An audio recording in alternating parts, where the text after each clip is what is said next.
Hello everyone, back to you today's second video. We're doing JMA Friday for today's second video. So as always on a Friday, we're having a look at the weather for the next 4 weeks. And that's going to take us into the early part of August. I'll get on with that for you very shortly. To say that European Outlook has been released. That's having a look at the weather for the next 7 to 10 days in detail for the whole of Europe. So have a look at that. And we've got the 10 to 14 day video update with all the regular features coming up later on this afternoon. I think I'll have a little live stream after 10 o'clock tonight just to ease you into your weekend. And have a look at the 12's edge. So that will be after 10 o'clock tonight. Right, let's get on with it then. We're going to start off with the JMA Week 1 500 millibar height anomaly from the North Pole view down. So this is the North Pole of the Arctic just here. We've got a wider Arctic circle around there. And the latitudes are through here. Blue is extrapolated to low pressure.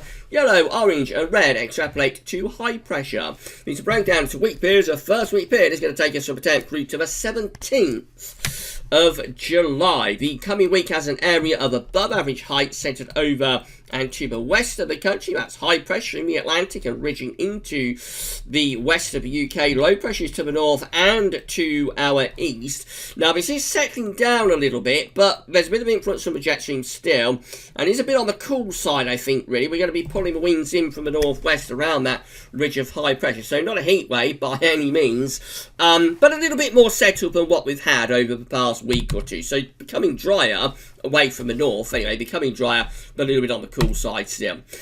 Week 2 takes us from the 17th through 24th of July. A little bit confused with this one. So above average heights in the northern Atlantic going up to Greenland. Otherwise, just looks like we're probably bringing in a bit of slack westerly flow and maybe weakening off the ridge a little bit. So that could be a bit of a return of the Atlantic winds. And then quite confused again for weeks 3 and 4, to be honest. It's 24th of July to the 7th of August. We've got northern blocking appearing then. High pressure sets up within the northern latitudes. There's no particular trough of low pressure that's evident, but when you've got high pressure up here, you will tend to get low pressure, this time of year anyway, you'll tend to get low pressure setting up underneath it through here. Now, there's no sign of that with the JMA, but northern blocking, high pressure over the Arctic does raise alarm bells at this time of the year, because we can find ourselves stuck under a trough. And things can get very, very unpleasant then. They can get very wet and quite cool as well. So that's from the 24th of July, 10th of August. Again, there's no sign of a trough of low pressure. So I won't be overly alarmed about it at the moment. But whenever you see northern blocking in the summer, it's sometimes a case of watch out for what's going on.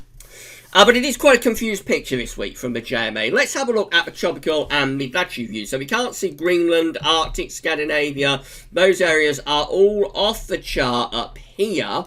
But we can see the UK. We're just here at the top right-hand corner of the chart as you're looking at it. Reminder of the week 1 500 millibar height anomaly with above average height centered over and to the west of the country. Quite a bit of dry weather coming up. However, it is cool. We're bringing winds in from the northwest around that ridge. So temperature anomalies for Ireland and the UK are below average. And most parts of Europe are quite significantly below average as well.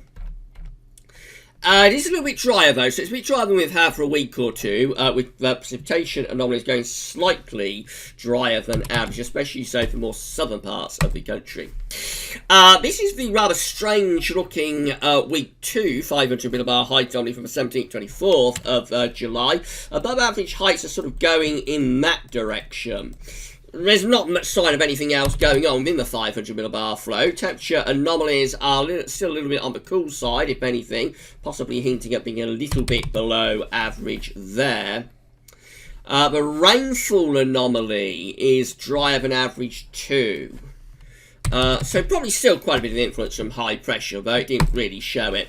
And then we go through to weeks 3 and 4. Again, it's a very confusing 500 millibar height anomaly, but we know we have got higher pressure setting up within the northern latitudes up here. Otherwise, they're not much else to see. But temperature anomaly is dropping away again. So this is a cool end to July and beginning of August. Temperature anomaly is below average once again through the main sort of high part of the summer. These are like usually the dog days of the summer, end of July, early August. The hottest weather of the year usually occurs in those couple of weeks, last week of July, first week of August. But the JMA is forecasting a cooler than average couple of weeks there. And possibly things going a little bit wetter as well. So it isn't a deluge, but certainly we're creeping up slightly above average with the rainfall, especially for England and Wales and over into the continent too. Just again, maybe hints that as we get this high pressure setting up in the northern latitudes, high pressure sets up here, just maybe hints of low pressure then beginning to set up underneath it in this sort of area. And if that happens, and as I say, in the summer, it can get quite unpleasant with copious amounts of rain and cool temperatures as well. I wouldn't go that far and say that's what we've got coming up for the end of July and the beginning of August, but we do need to keep an eye on that, I think, over the next 2 weeks or so. Right, this is how the CFS V2 compares. So again, these are 500 millibar heights broken out into week periods. The first week period takes us from the 10th through to the 16th of July. The coming week has the above average heights to our west, below average heights to our northeast. Winds are coming in from the northwest, so it's not a heat wave, but with the higher pressure out to west, it is turning a little bit drier anyway. Now, week 2 looks very different to what the JMA was showing. This is the 17th to 23rd of July. Then we've got high pressure right over top of the country.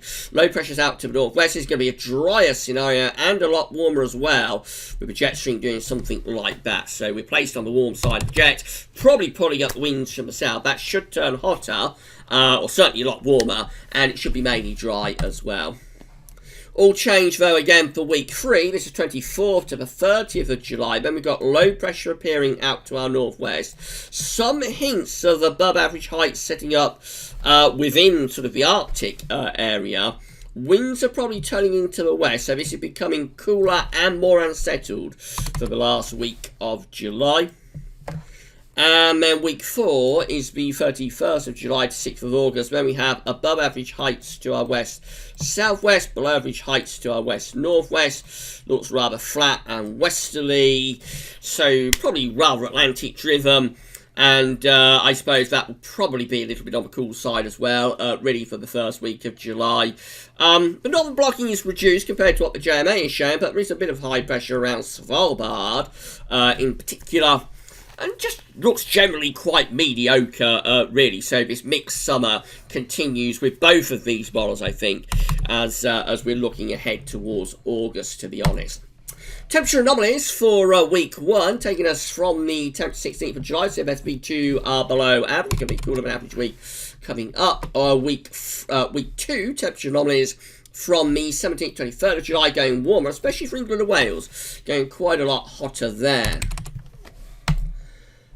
Week 3 temperature anomaly from the 24th to the 30th of July drops away, so we hint at going cooler than average again across most parts of the country. And week 4, 31st of July to 6th of August, also looking cooler than average. So other than week 2, this is a generally cool outlook from both of these models, to be honest, with below average temperatures through this main sort of high part, what we consider to be the high part of the summer. Rainfall anomalies finally, so this would be precipitation anomaly from CFS V2 week 1, 10th to 16th of July, drier than average. Week 2 is also drier than average, so no problems with precipitation for the next couple of weeks. 17th to 23rd of July, that one's drier than average as well, as you have a big area of high pressure stuck over top of the country. Definitely the 17th to the 23rd of July, that week, that third week of July, looks pretty good from the CFS. Not quite as good from the JMA, but from the CFS, that looks pretty good if you want warm, dry weather. But it all starts to deteriorate in week 3. The final week of July, 24th to 30th, starts to go a little bit wetter than average. And then week 4, it's a very weak signal, as always is weeks 3 and 4 precipitation, but also 31st of July, 6th of August, week 4, hints at being average to slightly below average too. Right then, so it is a mixed bag again from both JMA and the CFS V2 today. I think the main takeaway is that the mixed summer continues. There will be some drier and warmer weather on offer, as we've already established, particularly there from the JMA for like the third week of July. That's from the CFS, I should say, for the third week of July. That's not looking too bad at all, a drier, warmer week coming up then. But overall, averaging it all out for the next 4 weeks, it looks rather cool. It looks rather unsettled at times, a little bit mixed, most unsettled in the north, driest in the south, but a little bit mixed, a little bit cool, and just, you know, what we've had really through this summer, which is so far no sustained spell of genuinely hot and dry, high pressure dominated weather over several days. So any sort of dry and warm weather is rather fleeting, just last few days, and then we're back into cool and unsettled conditions. It looks like a continuation of that, really, over the next 4 weeks. And if the JMA is right and northern blocking starts getting going as we move towards August, then that really could be a bad sign for the latter part of the summer. But of course, that is weeks from for. It's a long way off. So only a snapshot of what these models are showing. They could all look very different next week. We won't be doing JMA Friday next Friday because I'm actually taking a few days off next week. So JMA Friday will return along with all of the other videos in 2 weeks' time, and we'll have a look at the JMA and the CFS V2 then. But for this video, that's all for now. Thanks for watching. We shall be back very shortly with 10 to 14 day video updates, so come back for that then. That's all now. Thanks for watching.